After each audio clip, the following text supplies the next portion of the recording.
This is the Outlook and Exchange technical video series. I'm Ann Vu, and I'm here with Steve Chu and David Alexander, who are colleagues of mine. So, Steve, today what are we going to be discussing? Well, in this video, Ann, we are going to focus on how Outlook 2010 is the most robust, well-integrated client for Exchange 2010.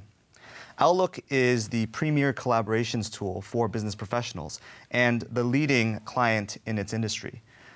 Not a surprise, many email providers have made it a priority to develop connectors to help their customers utilize Outlook with their email services. But with these other email providers, they're only able to take advantage of a small subset of the feature set available in Outlook. With Exchange, on the other hand, we've designed Exchange to maximize the full set of capabilities within Outlook. And so together, Outlook 2010 and Exchange 2010 help to increase productivity, maximize security, and improve client-side performance. That's great. So David, what are some of the scenarios that we're going to be discussing in more depth today? Great. So as you can see here, we just talked a little bit about Outlook 2010 and Exchange 2010 in a general way. We're going to dive a little bit into the feature set that Exchange and Outlook offer together. And specifically, we'll go ahead and take a look at some of the inbox productivity features and then some of the security and control features that the users will get along with that. And then afterwards, we'll take a look at how users can see and share calendar information outside of the organization. And then similarly, we'll talk about how that can be set up on the administrative end. Okay, so now we're going to talk about the value proposition of Outlook 2010 and Exchange 2010. As you can see, we've framed the value proposition into three pillars. The first is productivity, the second security and control, and the third is performance. I'm going to talk a little bit about productivity and the benefits that we get from using Outlook and Exchange together. The first benefit I'd like to talk about is how Outlook and Exchange together unify your communication silos. What that means is it provides a unified inbox in Outlook that includes all of the features, modalities, and tools necessary to organize your email and to be on with your day. Also, part of the concept of unifying your communication silos is having anywhere access. So now our customers can access their email whether they're on a hard Outlook client, on Outlook client on a different machine, on Outlook web app, on their phone. So the idea is that with end users being able to access this information anywhere, they will be able to save time and get on with the more important parts of their day. The second benefit is to work together with improved collaboration tools. And we've enhanced the calendaring and contact experience to help propel that and also allow users to share information very easily. And finally, in order to save time managing information, we've introduced a lot of tools that help end users better organize their inbox and reduce a lot of the noise that they find with their email. So that's really great to know about some of those end user productivity benefits. So what are some benefits for IT administrators who want to better secure their email environment? So Exchange 2010 and Outlook 2010 offer the most security and control for users and IT administrators in the organization, providing better content security, content control and management, and message hygiene, tracking, and transport. So on the security side, it provides encryption end-to-end. So on the server, between servers, across the network, and on the client. On the control and management side, Exchange and Outlook helps organizations better ensure that their data can be archived, discovered, and retained, helping organizations comply with the increasing amount of regulatory requirements facing organizations today. And then on the hygiene, tracking, and transport side, Exchange and Outlook help keep malicious content out of users' inboxes. It helps them track where their email is going and when it's being received and read by the recipients, as well as applying server-side policies upon transport. So now that we've talked about productivity and security, how do we make sure these things don't weigh down the performance for end users? Yep. So Outlook and Exchange have leveraged joint investments in performance, scalability, and speed so they can work better together. So with Outlook and Exchange, organizations can benefit from improved server performance. So using cached mode in Exchange 2010, they can reduce network traffic with Outlook 2010. On the storage side, Exchange 2010 offers highly scalable and efficient disk and storage management, making the use of lower-cost disks possible for the organization without impacting performance and also enabling larger mailboxes for their users. And then on the client performance side, Exchange 2010 allows quicker search of multiple data stores, and Outlook becomes more responsive even with those larger mailboxes we talked about. Now that we've discussed some of the benefits, let's talk about some of the features that Exchange gives you. So what about some of the productivity features? Okay, so with productivity, as we discussed earlier, there are three main benefits. The first is to unify your communication silos. And in that bucket, we like to think of voicemail preview, personal archive, and SMS synchronization as three of the examples of features that will help in that area. With voicemail preview, we provide a word-by-word text transcription of a voicemail so that users don't have to leave their inbox to find out what the content of the voicemail was, and they can determine at that point if they should call the person back urgently or if they can wait. With Personal Archive, now users can move information from their inbox into an archive that is accessible anywhere they might be, not just on their desktop. They can access that archive from an Outlook client on a different computer or even from Outlook web app. And finally, with SMS synchronization, users can send text messages back and forth through email, which is very convenient. The second benefit was external collaboration, and we've introduced some new features that help to encourage that behavior. As part of that list, we have calendar sharing, the contact card, as well as the social connector. And with calendar sharing, users are able to share their calendars with individuals inside their organization as well as externally to their organization.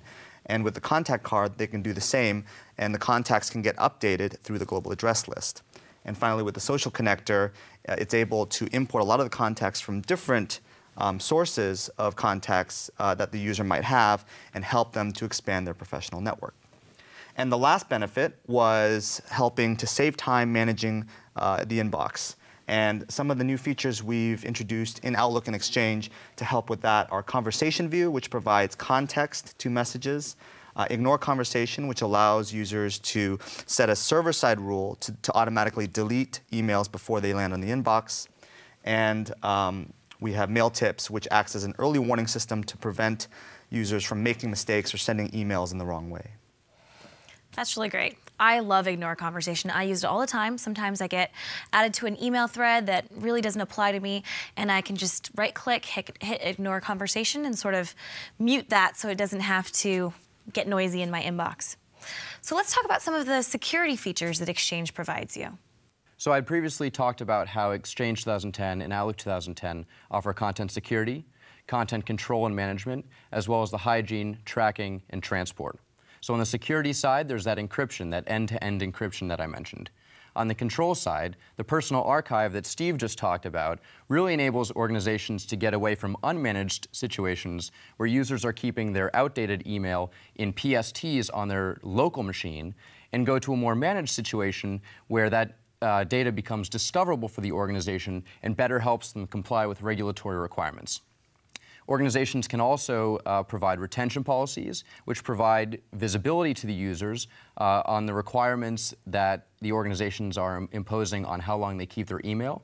And organizations can also put users on legal hold when email has to be retained for a certain period of time when an organization is actually being sued by another organization. And organizations have to make sure that the right data is sticking around from a discovery standpoint.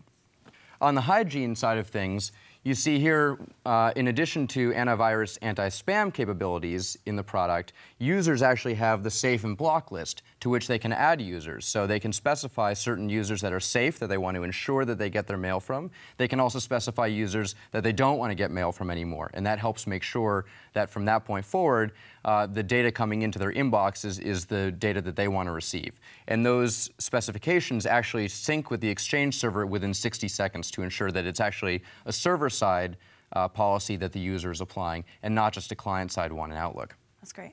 From a message classification standpoint, messages can specify the intended use or audience and help the organization comply with email policies and regulatory responsibilities. And so Outlook can display descriptions of that classification, and Exchange on the back end can act on that classification during transport.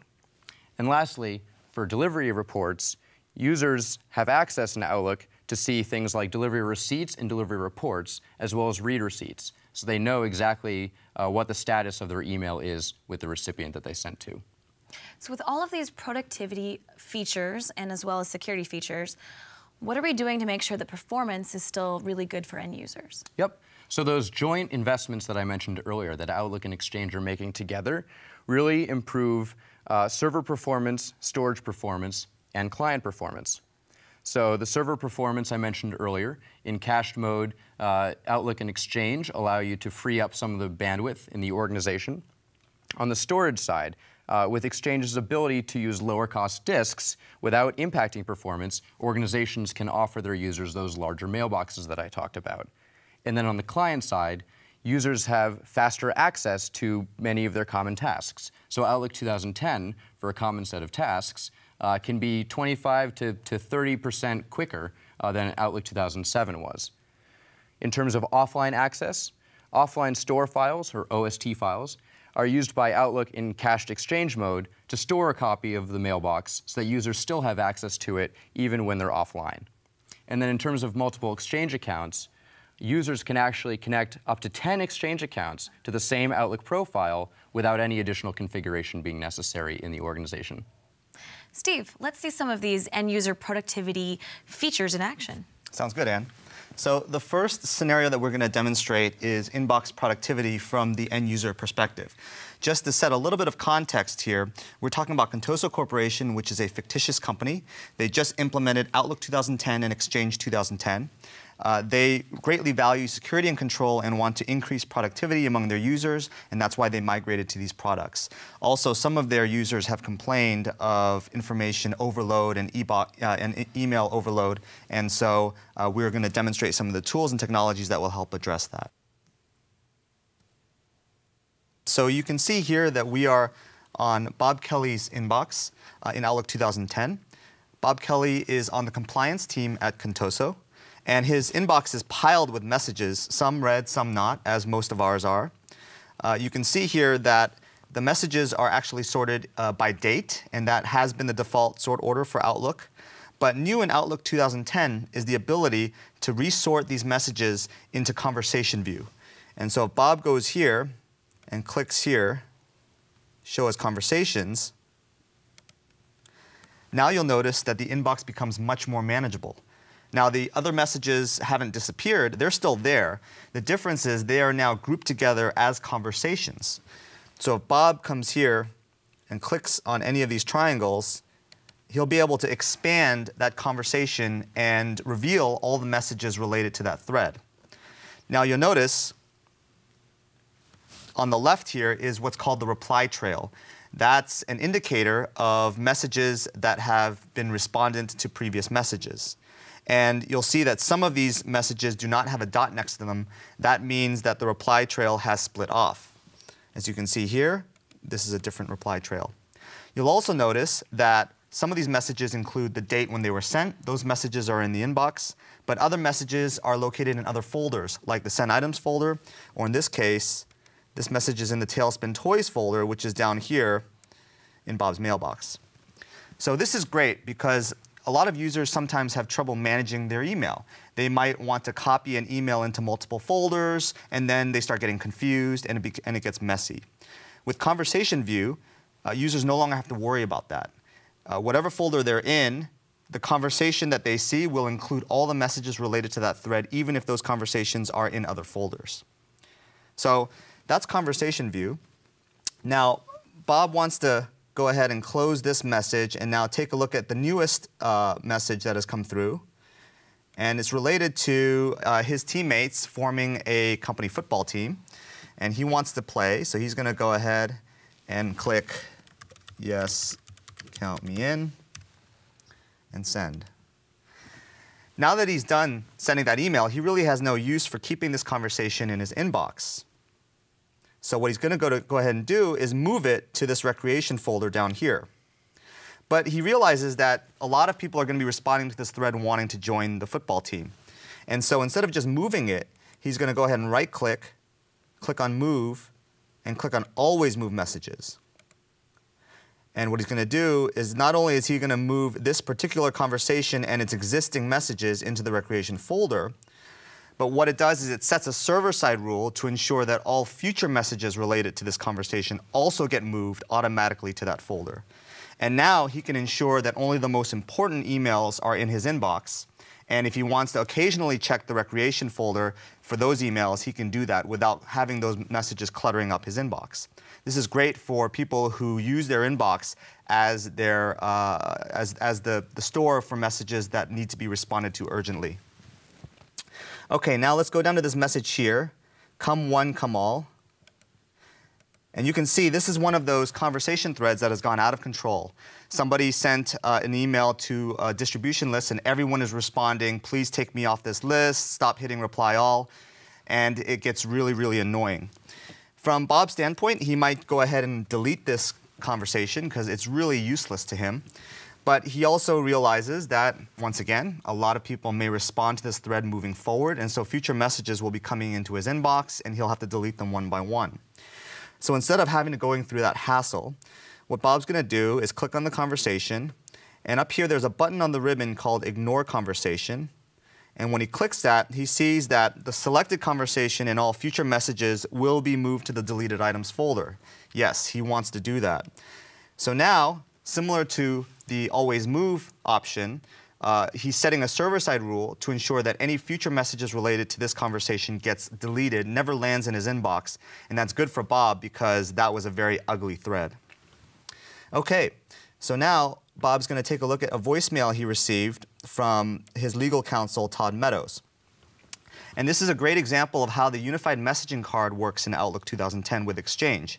You see here there's an inline voicemail player, which allows Bob to play the voicemail right here within his inbox. He's also given what's called voicemail preview, which is a word-by-word text transcription of the voice message. And he can actually click on any of these words, which provides a link to the progress bar where that message has left off within the player. So at any point, he doesn't have to listen to the whole message over again. He can actually go to the specific areas that he wants to hone in on. So the great thing for Bob about this voicemail preview is that now when he's sitting in a meeting, he's able to read the voicemail straight from his inbox instead of having to pick up his phone and dial for his voicemail. And he can determine at that point whether or not it's important enough for him to leave the meeting and then call Todd back right away, or whether or not it's not as important and he can wait till the meeting is over before he does that. So it really helps Bob in just determining how to address these types of situations. So that was a great demo. How would an IT administrator who's interested in security help Bob better comply to some of their policies? Well, that's a great question, Anne. So Bob actually has a lot of tools at his disposal to help increase the security and control mechanisms that IT administrators have implemented for the organization. And let's take a look. So we had just seen a voicemail from Todd Meadows. Let's actually move up here to this voicemail from Tomas Navarro. And you'll notice that the information rights management protection applies to this voicemail just as it would a normal email. This is great because it prevents the unauthorized forwarding or copying of this voicemail by any of the recipients that Bob might send it to. And so Bob can actually set this IRM himself, or the administrator can do it. Now, in addition to that, you'll notice if we go back to this review for proposal for Tailspin Toys conversation, you'll see that all of these messages have a retention policy applied to them. This retention policy is a 2-year default inbox policy. What that means is every message that Bob gets will be given a 2-year retention policy. But Bob notices that this conversation actually is related to an acquisition. So he's going to go up here to the ribbon and click on Assign Policy. And he sees that there is an option to set an acquisitions retention policy of 5 years. And so he's going to go ahead and do that. And now the message will be retained for 5 years. What's great is that IT admins can actually go in and set retention policies at an organizational level, or they can even set it at a group level. And so there's a lot of flexibility in terms of how organizations can retain their information. So that means after 5 years it gets deleted? Yes, or it can be moved to the archive. There's a lot of different ways to do it. Okay. Speaking of archive, you look here, Bob now has an archive folder available to him. So if you wanted to move this message into the archive folder, it would be quite easy. You notice he also has a My PST folder here, which is his old legacy PST file. That's where he used to archive information. But now, by moving all of the messages from his PST into the archive, he is not limited by the fact that the PST can only reside locally on his work PC. By moving it to the archive, now he can access these emails from the Outlook on his work PC, and Outlook on a different client or a different machine, or even from Outlook web app. And so now he's able to get anywhere access to all of his information. Now if we go back to the inbox, and let's say he wants to forward this message from Tomas Navarro to his colleague Arnaud. He's going to go ahead and type Arnaud in here. And you'll see that an early warning note has popped up in the header to alert Bob that Arnaud is out of the office. This is what's called mail tips. And it's really useful for ensuring that users like Bob don't make mistakes or send emails to the wrong groups or to have to wait for emails to bounce back before acting on them. And so he notices that in Arnaud's out-of-office reply, he should be sending this to Shane instead. So when he deletes Arnaud, the mail tip goes away.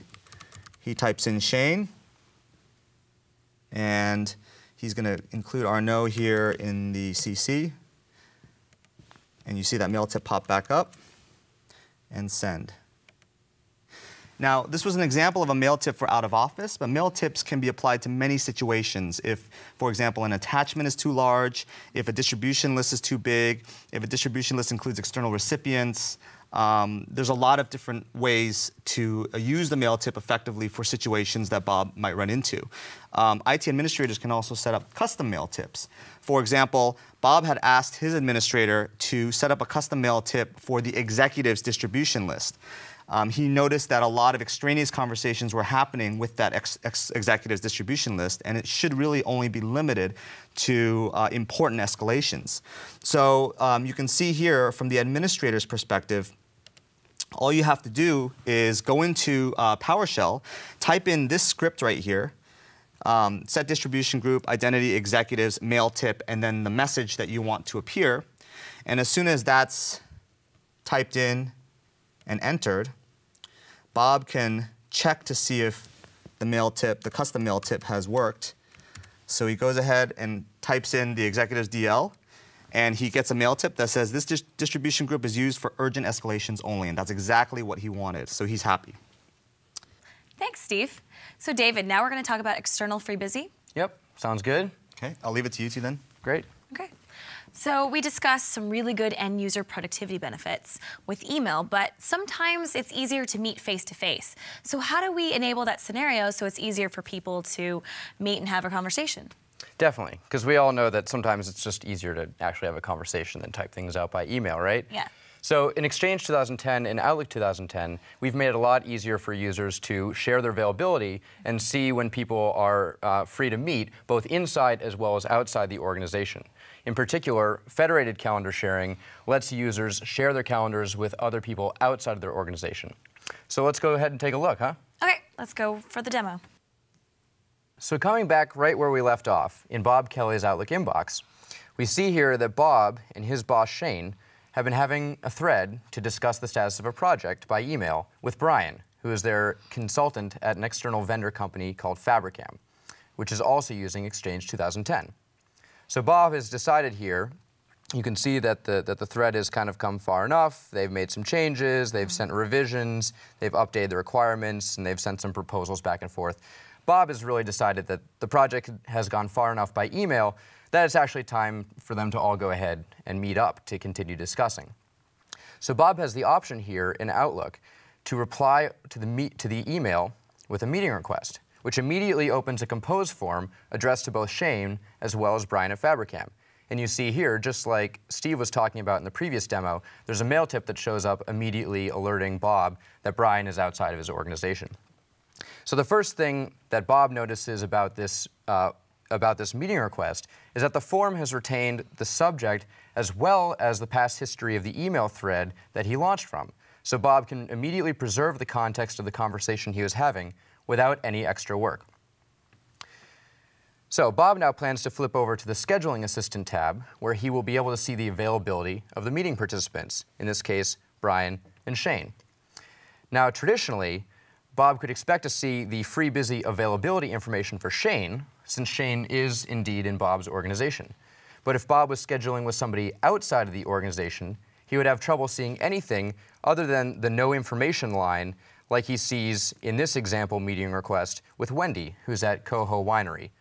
She's an external contact with whom he's not able to share availability. But now, with Federated Calendar Sharing in Exchange 2010, Bob can have the same experience sharing and looking at calendars that he has internally as well as externally, thanks to Federated Calendar Sharing in Exchange 2010. So Bob can simply flip through the dates and find a time that works for both him, Shane, and Brian. In this case, 2 to 3 o'clock p.m. on Friday, April 8th. Bob can also come over here to the room picker and find a room in his building that is also available, because these rooms are loaded into Exchange as resource mailboxes whose free busy information also is available in the scheduling assistant. So he selects Conference Room Northwest, he returns to the Appointment tab, and he can type out just a quick message.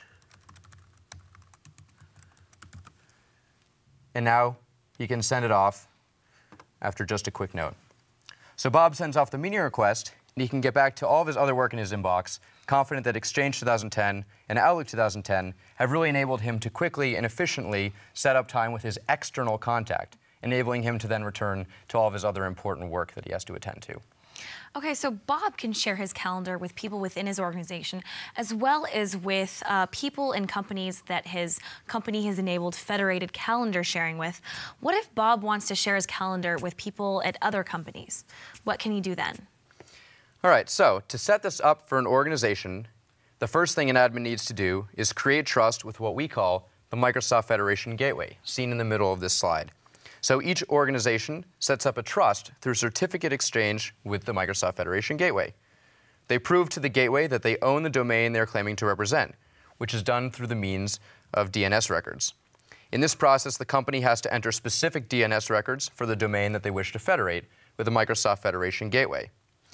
And so you see here, through that swap of keys with the Microsoft Federation Gateway, those domains are now verified. Typically, setting up the trust with the Microsoft Federation Gateway is all an organization needs to do to actually enable the default level of sharing capability within their organization. But again, sharing is only possible for that default level for those users which make explicit invitations to users of other federated orgs to see their calendar information. And again, the default only allows the most basic level of free busy only information to be shared. For organizations that wish to set up org-to-org free busy sharing, where those invitations aren't required in order to see free busy for each other's users, after setting up that trust with the Microsoft Federation Gateway, the admins of each organization, in this case Contoso and Fabricam, will need to create a trust between them by setting up an org-to-org relationship. So they do this by swapping public keys to trust each other, and their identity as that organization is then verified by the Microsoft Federation Gateway. So once this setup process is completed, users will now be able to share calendars and see the free busy for other users' information within the scope of the default or admin-defined sharing policies and any other org-to-org relationships that the admin has set up. So let's drill a little bit into how a free busy request with a federated organization actually works. Okay. So what's going on behind the scenes for the example that I previously showed for Bob Kelly. Sure. So the first thing that happens in a free busy request with Federation is that Bob will make a request to the Contoso client access server for free busy information for Brian at Fabricam by inputting Brian's name as we saw in the scheduling assistant in Outlook 2010. Contoso's client access server then finds that Brian's mailbox is external with Fabricam and that there's an existing organization relationship. So Contoso's CAS, or client access server, connects to the Microsoft Federation Gateway, as we see here, to request a delegation token for free busy access for Bob at Contoso. The gateway then returns the delegation token to Contoso's client access server, which then passes this token to Fabricam's client access server and requests Brian's free busy on behalf of Bob. So you see here now that the free busy information for Brian is returned by Fabricam to Contoso's client access server so that Bob can then access it within his own Outlook 2010 client. So it's worth noting here that Bob was never actually prompted for credentials during this process, thanks to the way that the Microsoft Federation Gateway brokers that trust between Contoso and Fabricam, since they've set up that federation relationship. It's also important to note that the Federated Calendar Sharing will require an Exchange 2010 RTM or Service Pack 1 client access server on both sides, and then the users will need Outlook 2010 or Outlook Web App in Exchange 2010 to actually set up the sharing. Thanks, David. Why don't we ask Steve to come back? Sure. Thanks, Anne. Thanks, David. So we're going to conclude our video now, and I'm just going to talk through a quick summary of what the big points that we tried to make during our presentation. The first is that Outlook 2010 is the most robust, full-featured, well-integrated client for Exchange 2010. There's a lot of other email providers that use Outlook, but really the full functionality of Outlook is unlocked with Exchange. Exchange 2010 and Outlook 2010 also provide the most security and control for IT professionals and users. And finally, with the two products together, they've been designed to leverage joint investments in performance, scalability, and speed so that they work better together. That's great. So how does an IT administrator learn more about some of the stuff? Yeah. So we have a few additional resources that we've put up here that not only talk about some of the features and functionality in both Exchange 2010 and Outlook 2010, but that also drill a little bit deeper into things like calendaring and that large mailbox vision that we talked about earlier. Thanks, David. Thanks, Steve. So for more information, please check out some of the resources that David had mentioned previously. Also, if you want more information on the end-to-end story about Exchange, please check out some of our other videos in our Exchange technical video series, including our Outlook web app story, as well as Exchange mobility. Thanks.